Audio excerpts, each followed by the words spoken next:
Yeah, would they be like, come join us? Hey, boys. Hippies, punks, beatniks. Is it revolutionary? Because I feel like it's revolutionary.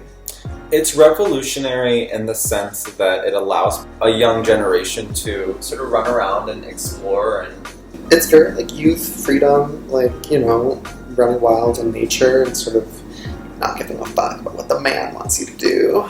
It manifests itself in different ways. Like for the beatniks, it was definitely like having a joint, mix of tobacco, and going to your local cafe and reading poetry. And by the time that the hippies came around, the beatnik people had moved abroad to other cultures. Really? Yeah, they were inspired by all this stuff that was like India. Kind of, and so they're like reading all like Khalil Gibran and just, you know, listening to music from around the world. Like I think it really got their juices flowing. So I mean, I don't really trace anything mega back to the beatniks. I mean, I guess music.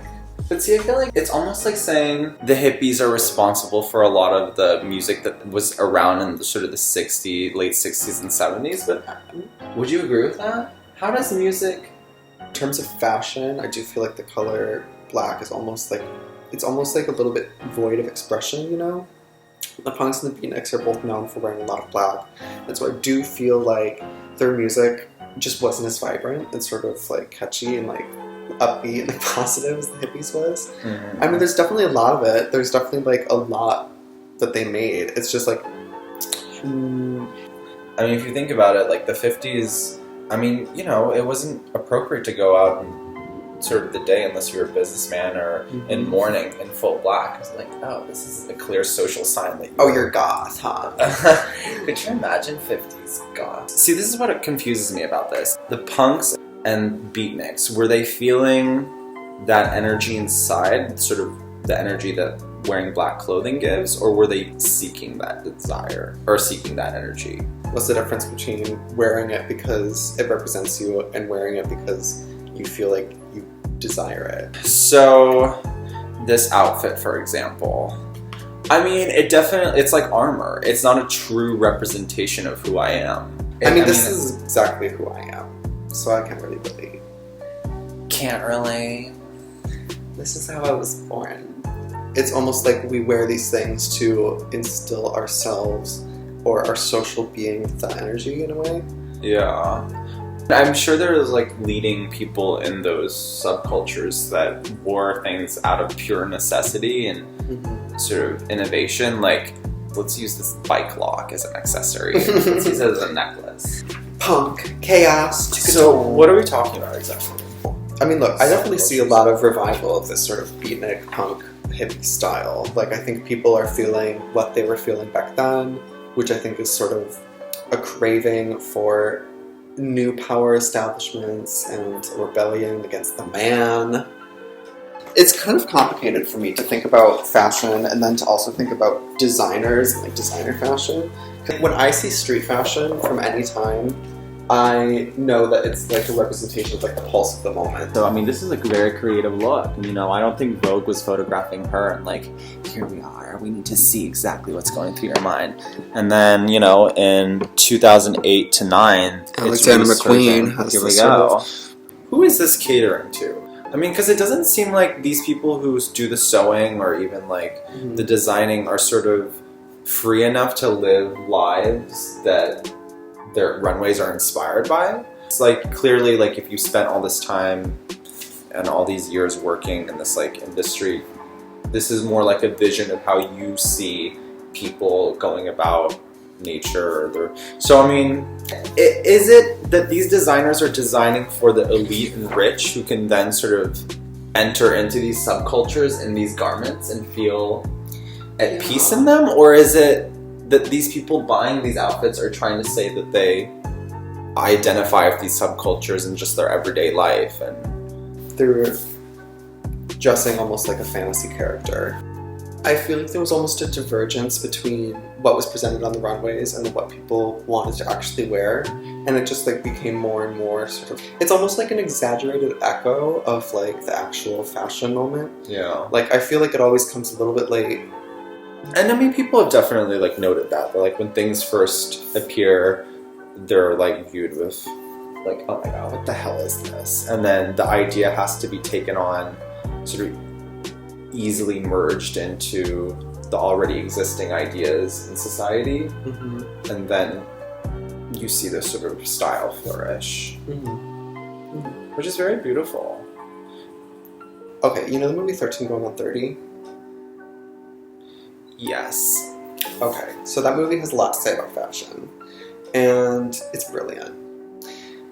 It's basically saying that fashion is most alive when you are not thinking about it too much, and when you're just sort of living your life, and when it's coming from like a joyful place of like existence. And if you're able to do that at any moment in history, like, then you are a fashion icon. Like, I think so too. I mean, that's like the most inspiring thing. But when it comes from like an original sort of place of, I'm just living my life and this is what I want to wear. Right? It works for me, and it's like it's very organic. Whole food, porous. So yeah, I mean, celebrities definitely push fashion. It's kind of awkward seeing a celebrity grow or transition to a contemporary style from the way they used to dress themselves. I mean, Ariana Grande gets a lot of flack from people because it's definitely such a change in visuals. That's kind of the transformative power of clothing in one way or another. The reason why this outfit makes the impression it does is going to work its magic on the wearer, you know? I mean, I don't see anyone telling Ariana Grande to make her ponytail bigger or like pull more lashes on. I mean, maybe her makeup artist suggests this stuff, and maybe as a team they're like, we're going for a more sort of sexual vibe these days. But I think that a lot of celebrities have sort of control over their own look.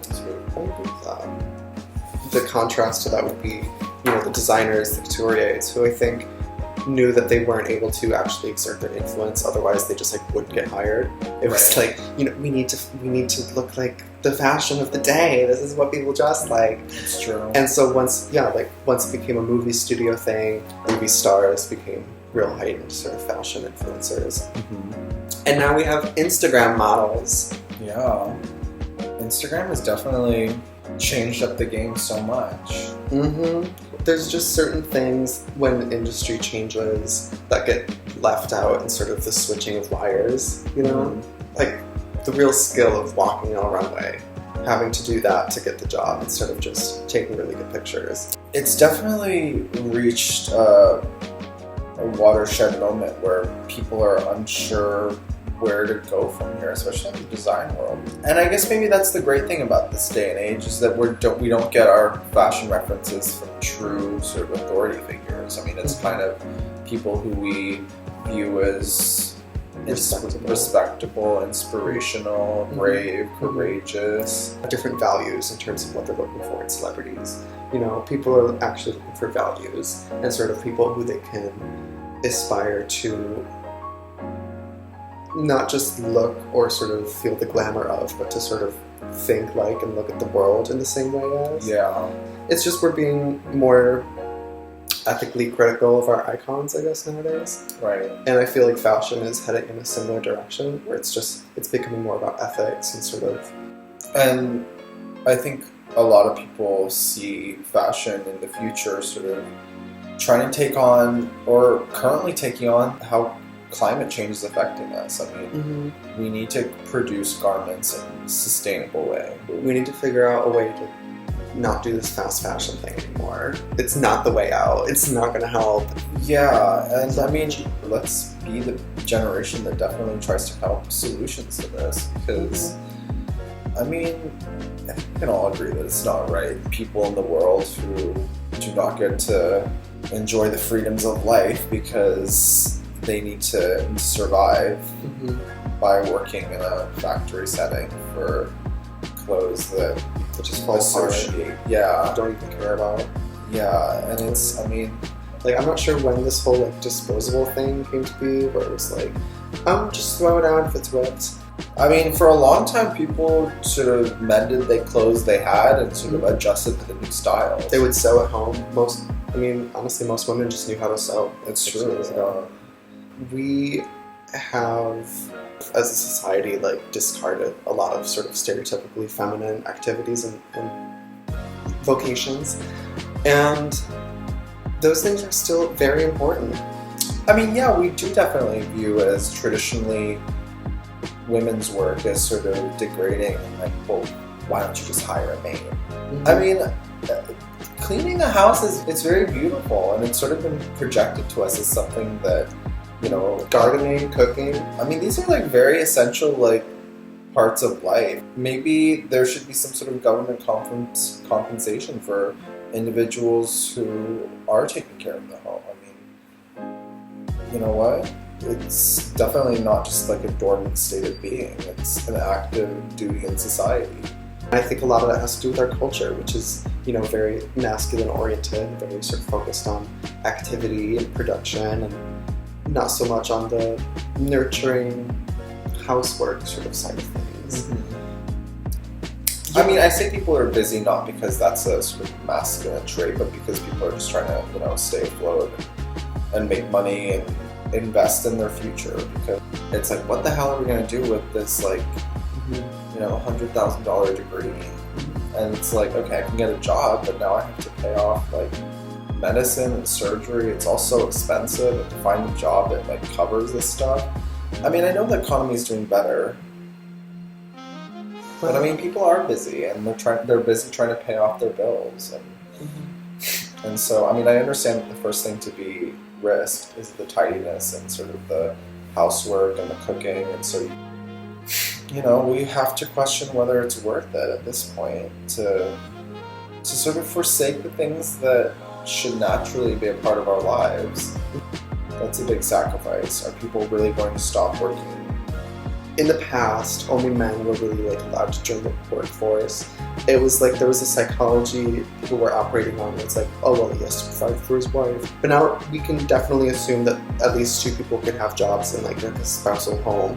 And so it's like, well, we can just pay them both half the price. Oh, it's so complex, and one wonders if it's like, is this going to function if we consider everyone equal, or is this just going to be... I don't know, I guess we shall see. Well, girls, we will see. It was great talking to all of you, and we're so happy to have you here. Thanks for listening to our stone talk. Thanks for listening. Bounce that funny butt.